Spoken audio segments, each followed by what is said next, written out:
कवन सो काज कठिन जग माही, जो नहीं होए तात तुम पाही। दुनिया का कठिन से कठिन काम छोटा पड़ जाता है जब हनुमान जी अपनी राम प्रेरित शक्ति जागृत करते हैं। यानी इनका नाम मात्र लेने से सारे कष्ट दूर हो जाते हैं और ये श्री राम जी के सबसे बड़े भक्त हैं और कलयुग के अंत के रक्षक भी। और रामायण के कई युगों पहले से भी हनुमान जी का संबंध राम जी से जोड़ा चला आ रहा है। क्यों इन्हें अष्ट सिद्धि नवनिधि के दाता कहा गया है? इनकी तुलना इस जगत में किसी भी भगवान से नहीं की जा सकती। और क्या आप जानते हैं हनुमान जी ने पंचमुखी रूप क्यों धारण किया था? ऐसे ही हनुमान जी से जुड़ी कई कहानियां जो शायद ही लोग जानते हों।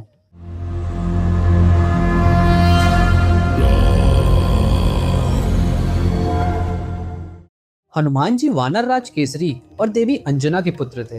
ये बात कौन नहीं जानता। पर क्या आप जानते हैं देवी अंजना पहले एक अप्सरा थी जिनका नाम था पुंजिकस्थला। एक बार ऋषि दुर्वासा इंद्रदेव की सभा में उनसे बात कर रहे थे। तभी पुंजिकस्थला बार बार उनके सामने से गुजर रही थी जिससे उनका ध्यान भटक रहा था। जिस कारणवश ऋषि दुर्वासा ने गुस्से में आकर पुंजिकस्थला को श्राप दे दिया कि तुम्हारा जन्म धरती पर होगा, वो भी वानर के रूप में। इसके बाद पुंजिकस्थला का जन्म धरती पर हुआ देवी अंजना के रूप में और उनका विवाह वानर राज केसरी जी से हुआ। धरती पर उन्होंने कठोर तपस्या की और पवन देव के आशीर्वाद से हनुमान जी का जन्म हुआ। लेकिन हनुमान जी के जन्म से जुड़ी एक और कहानी है जिसे बहुत कम लोग जानते हैं। आनंद रामायण के सार कांड के अनुसार जब राजा दशरथ ने पुत्र प्राप्ति के लिए यज्ञ करवाया था तब अग्निदेव उन्हें प्रसाद में खीर देने आए और कहा, राजा दशरथ ये खीर आप अपनी तीनों धर्मपत्नियों को खाने के लिए दीजिए। जिसमें से माता कैकेयी को जो खीर का हिस्सा मिला था उसे एक चील उड़ाकर ले गया। फिर जब वो चील उड़कर अंजनेय पर्वत के ऊपर से गुजरा तभी वो खीर उसकी चोंच से नीचे उस फल में जा गिरी जिसे देवी अंजना ग्रहण कर रही थी। फिर फल के साथ साथ उन्होंने वो खीर भी ग्रहण कर ली और उसके बाद हनुमान जी का जन्म हुआ। जहां उस खीर के प्रसाद से श्री राम, लक्ष्मण, भरत और शत्रुघ्न जी का जन्म हुआ, वहीं दूसरी तरफ महाबली हनुमान जी इस धरती पर अवतरित हुए। जिससे यह माना जाता है कि भरत का माता कैकेयी का पुत्र होना और उस चिड़िया का माता कैकेयी के हिस्से से खीर ले जा लेना, जिसके कारण हनुमान जी का जन्म हुआ। और इसी का वर्णन हनुमान चालीसा की चौपाई पर भी है, तुम मम प्रिय भरतहि संभाई।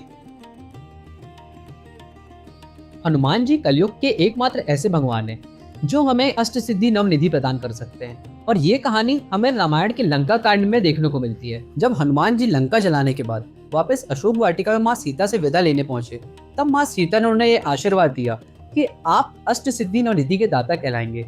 और इसका वर्णन हनुमान चालीसा में भी देखने को मिलता है, अष्ट सिद्धि नवनिधि के दाता असवर दीन जानकी माता।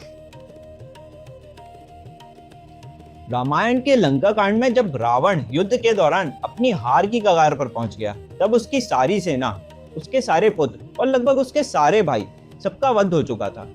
तब ये बात उसके सौतेले भाई अहिरावण को पता चली जिसे पाताल का राजा कहा जाता था। और ये पूरे असुरों और राक्षस गण में सबसे ज्यादा ताकतवर और मायावी था। और इन्हीं मायावी शक्तियों से उसने राम और लक्ष्मण जी को विभीषण का रूप लेकर उन्हें मूर्छित अवस्था में पाताल ले गया। और जैसे ही ये बात हनुमान जी को पता चली तो उन्होंने पाताल लोक पर प्रवेश किया और पाताल में अहिरावण का वध करने के लिए उन्हें स्वयं अपने पुत्र मकरध्वज से युद्ध करना पड़ा। लेकिन अहिरावण काली माया का महारथी था। उसकी मृत्यु निर्भर करती थी उन 5 दियों में जो उसने अलग अलग जगह जलाकर रखे थे।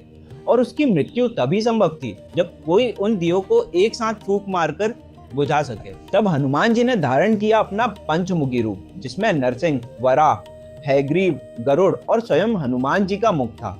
और इस रूप में पंचमुखी हनुमान ने एक साथ उन 5 दीपों को बुझाकर अहिरावण का वध किया। और फिर हनुमान जी ने राम और लक्ष्मण जी को पुनः लंका की युद्ध भूमि में लेकर आए